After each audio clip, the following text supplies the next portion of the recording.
December 14th, 2024. I was just doing some research on tax and business knowledge, and I don't even know how I got to the point of thinking of the quantum. Oh, yes, I was basically um,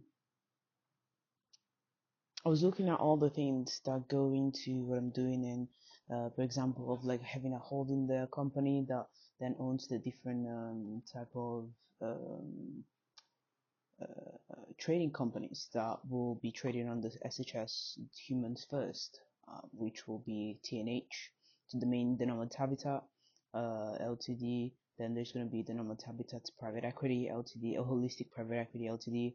And then there's going to be TNH, the Nomad Habitat Stations, which is the like the broadcasting. So whether it's like the podcast or like radio, so there's going to be different types of seclusions of business under the same umbrella. And at the same time, I was looking at, okay, with the taxes and everything, because obviously it's important to understand in terms of like setting up the actual company. And one of the things my mind is so creative always looks at like scenarios, right? And I was imagining the scenario of me talking with my future partners, and if they were to ask me, how did you think of pulling all of this by yourself? And the instant answer that I had was by sitting down and learning as much as possible about all the different types of all the different sides of business, so that I can not just mature my knowledge, so that I can have the conversations with then the future team, but at the same time it gives me an understanding of what I'm actually running. It's not necessarily just the creative side to it in terms of like the vision and the setting up the company, but it's also what goes behind it, what are the underlying narratives that the systems in which we live in have put in place in order for us to set up a company, basically. If you understand that, great. If you don't understand, then I can elongate that, saying what are the barriers, what are the milestones, the benchmarks, the to-do list that you must do in order for you to be able to set up a company, basically. That the government has put in place, obviously, to make it harder for you to set up a company, but also for them to be able to maximize their incomes and their profits on you opening up a business. Long story short, and in the answer, I was also gonna say, yes, learn like one part to it is learning all of the information while I manifest the money. And I can imagine someone that doesn't necessarily internalize the concepts of the universe in which we live in their day-to-day basics. I can imagine them answering, manifesting the money. What are you talking about? And laughing at the fact that I was going to manifest millions and millions of pounds, and me answering very eloquently and smartly, um, as well, yes, manifest, because when you understand the concepts of the universal laws in which we live in, you understand that we're the ones that create any type of narrative, even down to the narrative of eating. All these industries and all these people that are like yelling at you, telling you, no, this diet is better than this diet, that diet is better than this diet, that food is good, that the other food is not good. You can see how they are all missing the point. Because really and truly, it's not the food, it's not the outside world that dictates what happens in our inside world. It's the narrative that we give to the outside world, that we allow the outside world to impact us. Break this down. Is when as we've come to a place where we can acknowledge things like the double split experiments, the observer experiments, we can understand that one for the first experiment, that everything is a wave of energy, and I'm always going to be using these experiments because it just concretizes in a scientific way as we have grown now to need results, to need answers, to need fact based on science to validate everything that is our own knowing. But because we don't trust our own intuition, we don't trust our own knowing, we don't trust our remembering, because many of us do not really remember. We come we born, we get born, we born in the world, and with the whole knowledge, right, as a child. But then as we grow, as we are reliant on the outside world, when we see our people handling the world as if the world it's all there is to be, we, because our level of learning is also higher when we're younger, because obviously the indoctrination lowers that. It's not necessarily that it goes down, it's the narrative that we lose, that we impair with age, or that we lose, um, what is it? We lose like memory, or we lose our basic skills, basically. Really and truly, it's all a narrative, because the moment you start believing the narrative, the moment the narrative becomes real for you. And the reason why I can say that with confidence and full chest is because of the observer experience. That everything. So, okay, so we take the first experiment, which explains that everything is a wave of energy, and in any split droplet of that energy, you can have the wholeness of information of the whole universe, right? Because everything is the exact same thing. We're the ones that experience it through our five senses, which then creates the narrative that we then perceive, which is also a shared narrative, as we all tell each other the exact same thing. We all tell each other that the sky is blue, and we all fear almost a sense of, am I going crazy if we were to say that the sky is green? Because there's the social pressure of the narrative that is common. Now, that goes into so many other things. But if we were to look at it at the large scheme of things, that's basically the underlying behaviors, social behaviors that we have with each other. Now, when you look at it from a perspective of, okay, so the shared narrative is that we experience matter, we experience shapes, we experience order, we experience separation, we experience, because also that is also part of the human experience of itself. Like, it's to experience things as individual energies, entities. If we were if we were to experience the oneness at once, we wouldn't be able to experience the differentiations of things and the different experiences that we could have as in the universe, as the universe it's all the experience in itself, right? So you have this understanding, and then you have the fact that um, we imprint the energy that we know into whatever it's in front of us. For example, now I'm looking at the computer. There's a laptop in front of me, with specific colors, with specific things, which is the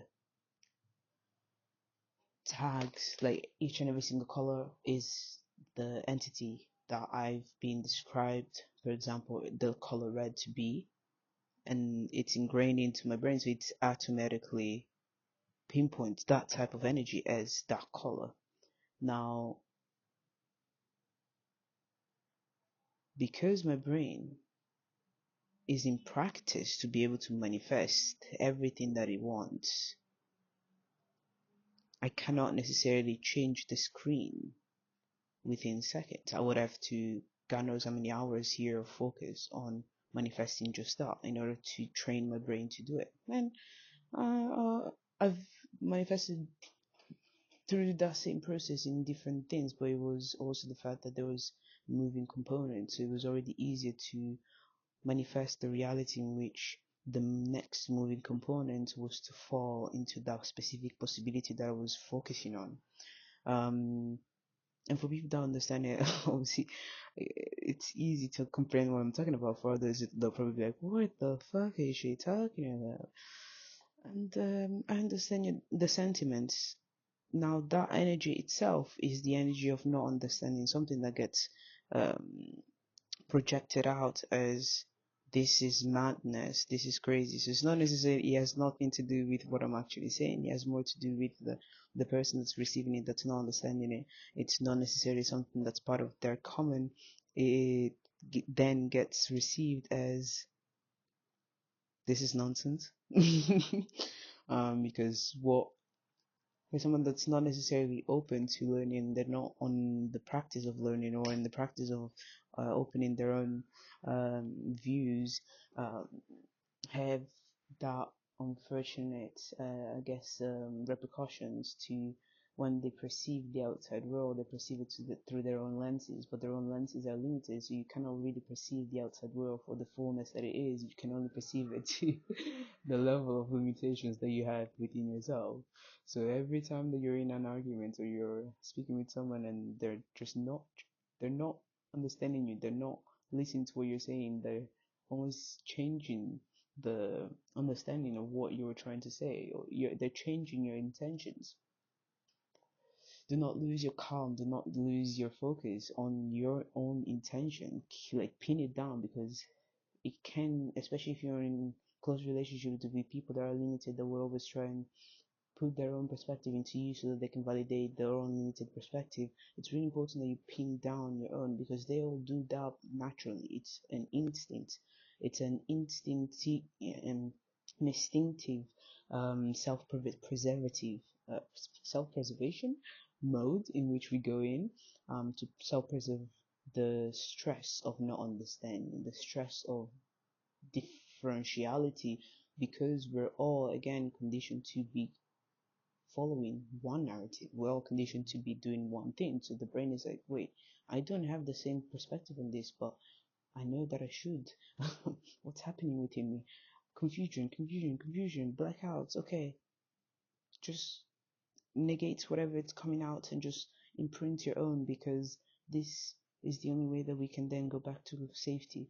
And that goes, it's an automatic behavior that goes in our brains, and then it comes out as, no, you shouldn't do that, because no, oh, that is crazy, or no, don't do it, it's just projection. Now back to the point that I was saying, everything is contained within everything. If I was to analyze the molecules of the phone that I have in front of me, and I go to the smallest element, so let's say that I go to its quark elemental level state, I will be able to see in that quark the same elements that I would find in air, in the bottle that I have in front of me, in the book that I have in front of me, in my own skin, because it's all the same thing. We are experiencing the differentiation of concentration of energy that goes through those different states of placements, I would say, in the elemental ciao ciao on the elemental scale of things, of experience, as it is all an experience. Now when you understand that, and you also understand that everything is a wave, the moment that you look at it, that's when it becomes a thing, the thing that you know it to be, the thing that the narrative that you have within yourself knows it to be, and it goes at the speed of light, because everything is moving at the speed of light. But because it's moving at the speed of light, we cannot necessarily see and perceive its movement. It's in constant movement, but we just cannot perceive it, because we're not we don't have the tool of perception. We're not at the level, because we are the tool, we are the key to everything, but we are not at the level of perception that we would need to be at the frequency at which we would need to be vibrating at, in order for us to perceive the movement. We can perceive certain type of movements, like our slowed down movements, like we can perceive a car going at 200 miles per hour in front of us, or even a car going at 400 kilometers per hour. Like we can perceive that, because it's a movement that we can't see. But the speed of light is way higher than that, right? Because if we were to perceive the speed of light, that would be, okay, 299,792,458 miles per second. I don't think we are there yet. Yet.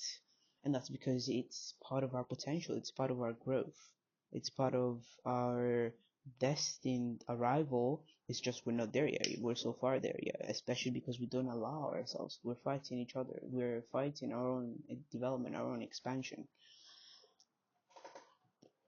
not understanding that everything is about expanding. Everything expand, everything needs to expand. Everything that is stagnant will end up becoming like a pond, like it's stagnated. Obviously there's also the fact that the universe will find ways to expand itself even from a place of stagnation. So life comes out of a pond. You got nice nymphaeas, that's the Italian way, lilies. You've got like frogs that like the environment. You've got like you might have some how do you say, I don't know how you say in English, but you get what I mean, right? So it expands in a different way because the universe needs to expand. That's it. That's our most natural way of being. And if we're capped in expanding in a certain way, we'll start expanding towards death. So that's where aging starts. When you cut the wood of a tree and you make a furniture of it, it's going to start expanding towards its death. Yes, we can put things to preserve it in time, but it'll get to a point where it'll just, like you touch it and it just crumbles, right? And that's because it starts expanding inwardly almost instead of outwardly, right? Um, if the universe would start to expand inwardly, we will be cancelled out. But fortunately enough, it keeps expanding outwardly, right? So black holes, the only thing that happens in black holes is that it's places where the universe goes inward in terms of on its rotation. Again, without going too much into the technicalities, it's definitely something that you can research and you'll be able to understand by connecting the dots between everything, because then you can connect this to spirituality and it's like, oh, that makes sense why people are doing this. So they say that about things like astrology, because everything is also as above so below. So that's another law. But going back to everything is a wave of energy, you can only perceive the wave if you let it be, because of the formation that will come on the wall at the back. So the formation of the waves will keep going, the waves will keep going. After a while, the waves of energy will create a matted um, pattern of where the energy falls and where there's more energy falling. And that's because the double split experiment, it's two waves going into these two splits. Now, if you only have one split of energy, going to be there's going to be more condensed energy in the middle of the wall, where the waves are going to meet, like the barrier, on which we can then calculate what pattern that wave went on and the frequency of energy that goes through that wave. Because obviously when we look at wave, the parts that like in the middle, that almost is the leader of the wave, is the one that's going to be more condensed of energy. And the more you go outwardly on that wave curve, then there's less energy that follows. So on the wall, where we then look at the pattern of where the energy lands, there's going to be a more condensed plaque, condensed energy refrigeration in the middle, and then it will start to fade on the sides. Now, when you put two splits, now those waves, they also meet each other at different parts in different ways. Well, not in different ways because they're all going through the shapes of waves, but they all meet at different parts. So now you start seeing multiple splits with condensed energy that do have the same ability to like be in lesser condensation of energy going outwardly on the wall, but this time you have multiple condensed um, plaques or placements of energy, right? Now, again, it's when you see it, you'll be able to make sense of what I'm saying. Double split experiment. Just put in Google and you'll be able to see it. And it goes in waves when it's not, when we don't try to pinpoint the the wave. So let's say that the wave is going and then we take a picture, we'll be able to see the wave point of energy, the particle of energy, the quark, right? We don't see the wave, we see the quark that was in that specific place when we took the picture. And which is then different from the one if we take a second picture in another place.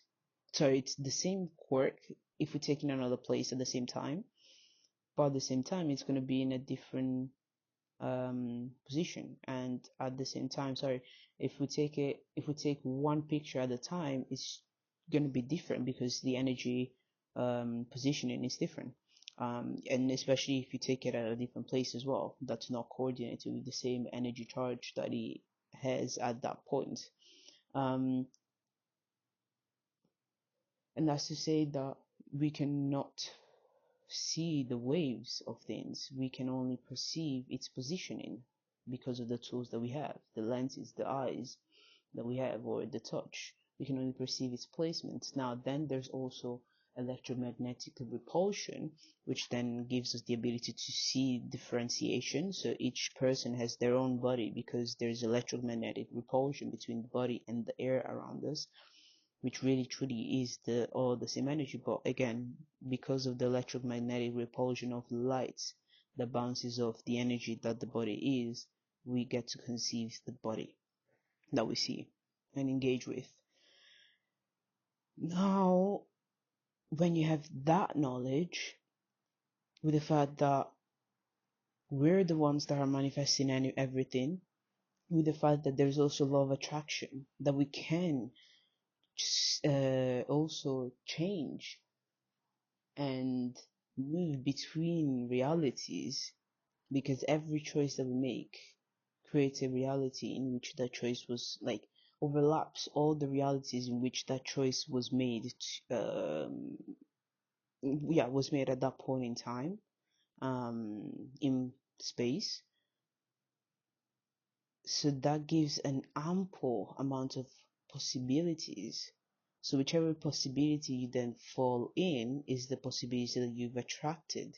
And that's because when we take a picture of that quark, we can find all the information in that quark. We can find everything. But it then becomes the pattern based on what we want to see into it, the observer's energy, the perception that we have of it. It will take that shape and form. So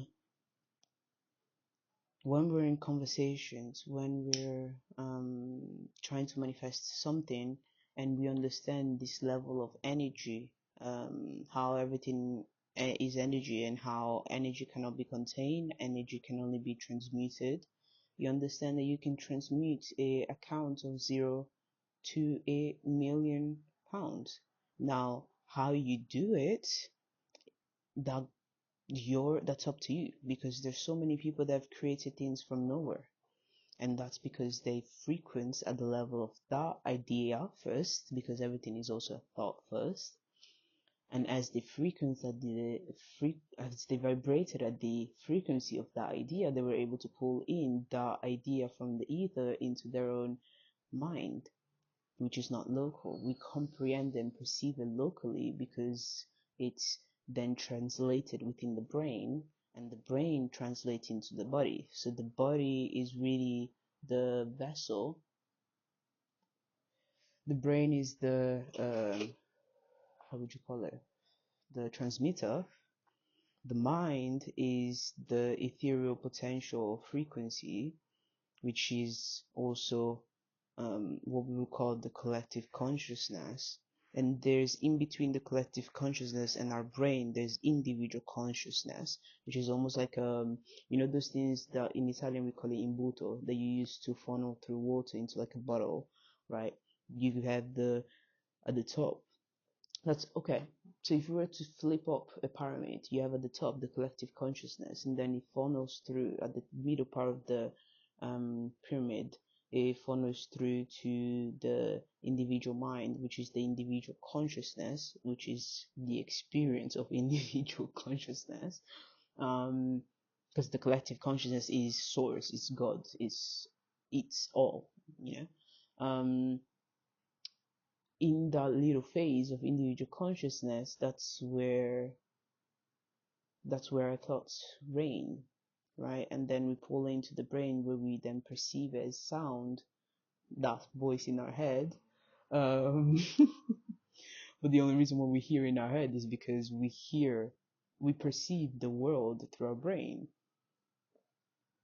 We perceive sound through our brain, whether it's outwardly or inwardly. We perceive the frequency of that sound through our brain, which then emits the sound within itself for us to conceive it.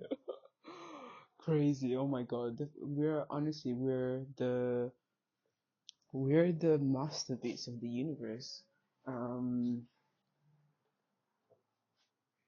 because yeah, we're genuinely the masterpiece of the universe. There's nothing else to add to that. So I'm just putting some Vaseline on my lips because they're cracking and even smiling. It's painful to keep them moistured.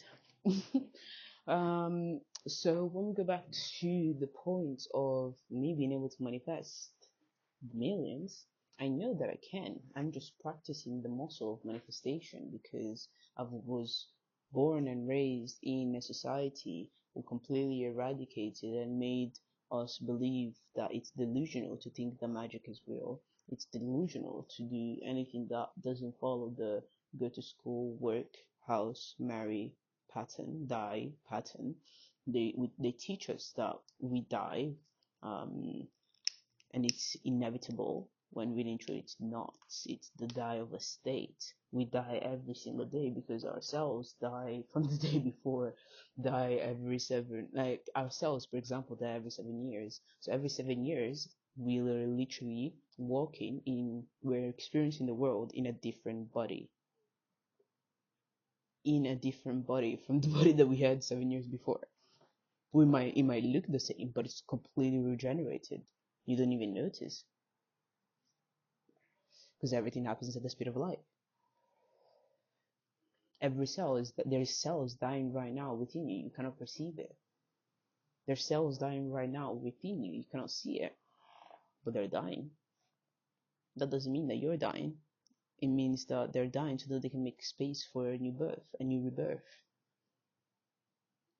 Because in the world of balance, you have death, and consequently, on the flip side, you also have birth. So there are cells that are giving birth and there are cells that are dying. When you keep it balanced, you have immortality, right?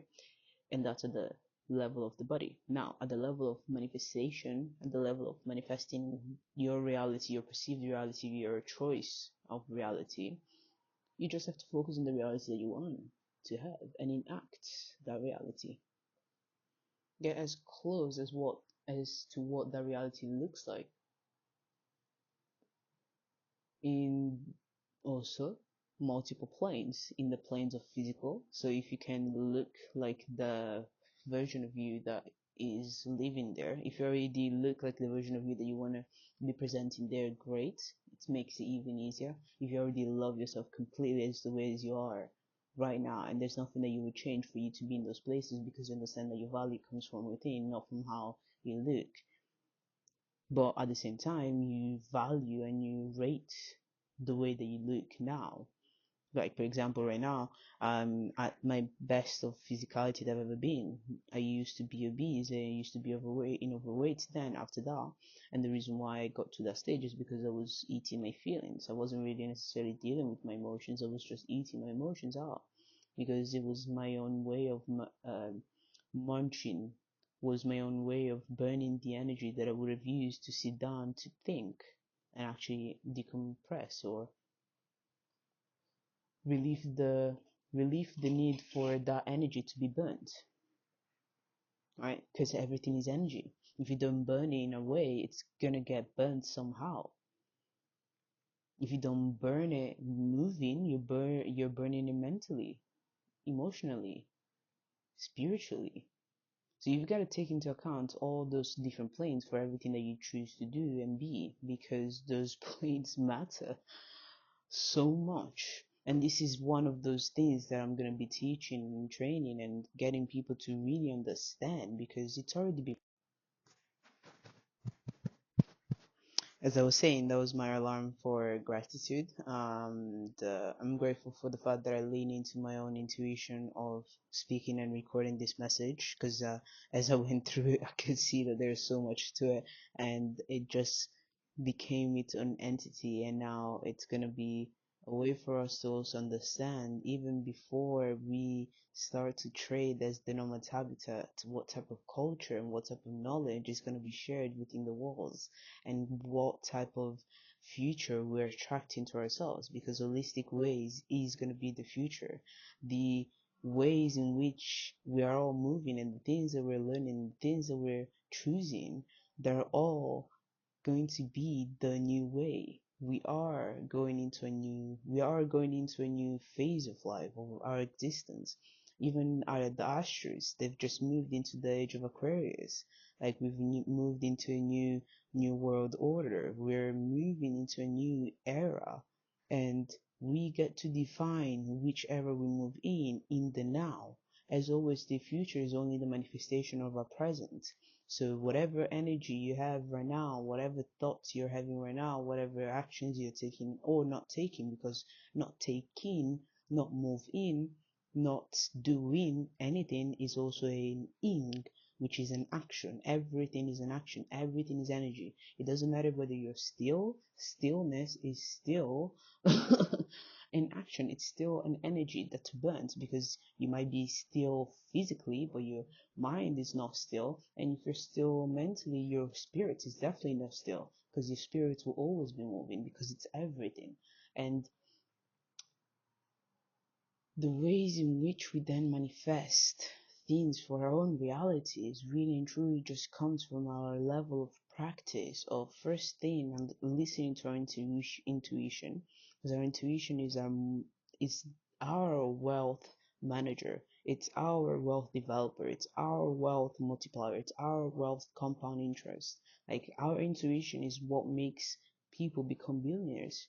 That's why there's people like Warren Buffett that says that he only invests based on his intuition. No surprise that he's where he's at. When you follow your intuition, which is the truth that speaks through you, not the narrative that then comes in to defend the feeling of not handling the truth, is your own paycheck. Every time that you're listening to it, you're paying yourself. And guess what? You get to also dictate that narrative. When you truly understand at every single split moment, second in your life, you get to dictate whatever narrative you have.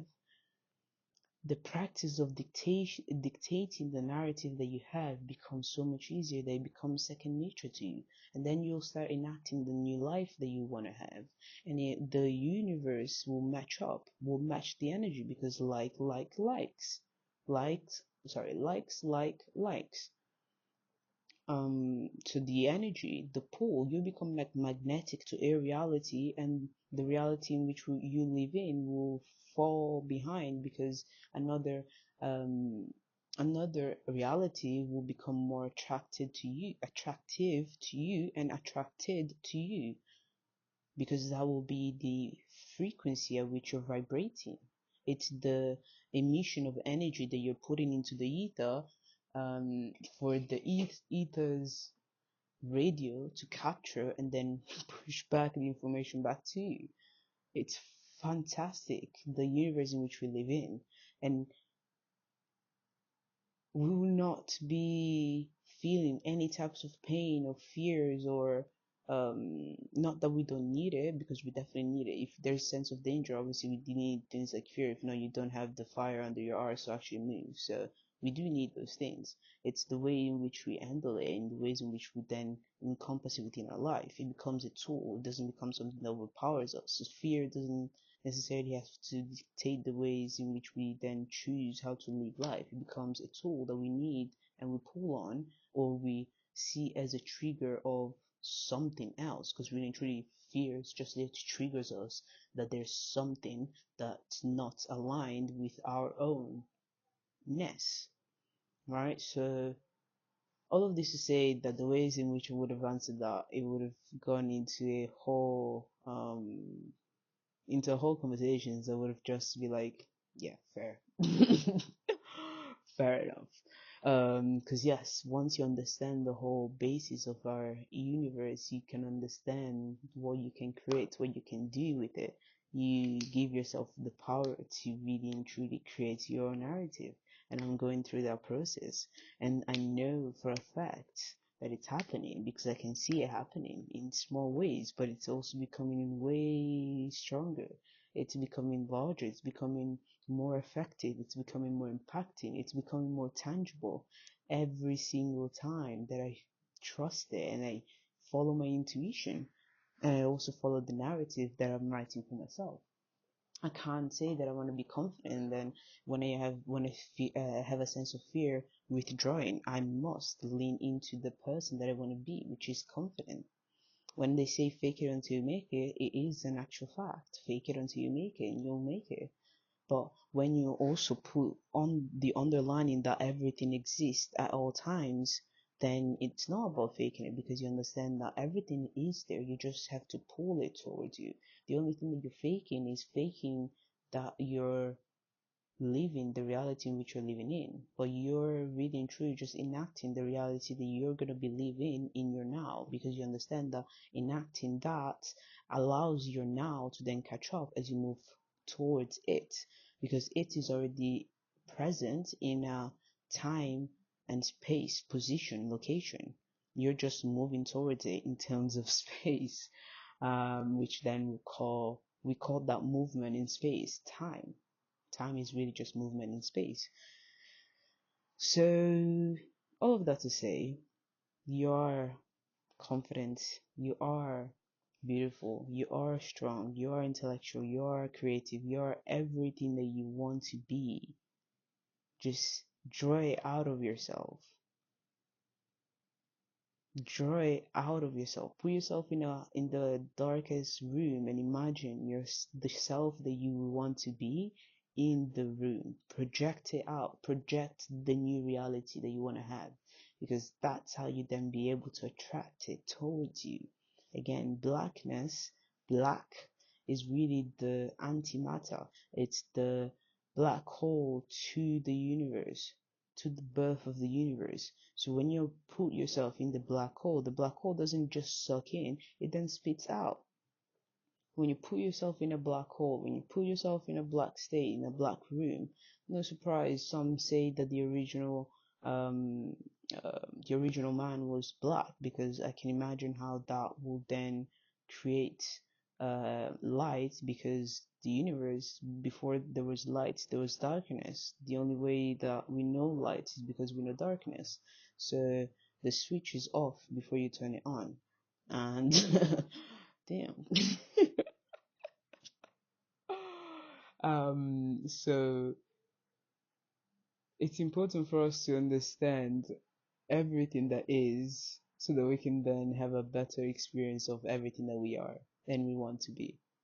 Because we are here only to experience whatever experience we get to experience as our own individuality, as our own sense of individuality, while we also tap into the collectiveness, into the collective energy. Whether you call it God again, you call it source, you call it the universe, you call it the collective consciousness, you call it the ether, you call it the quantum, you call it whatever you want to call it. That's what it is. So yeah, peace out.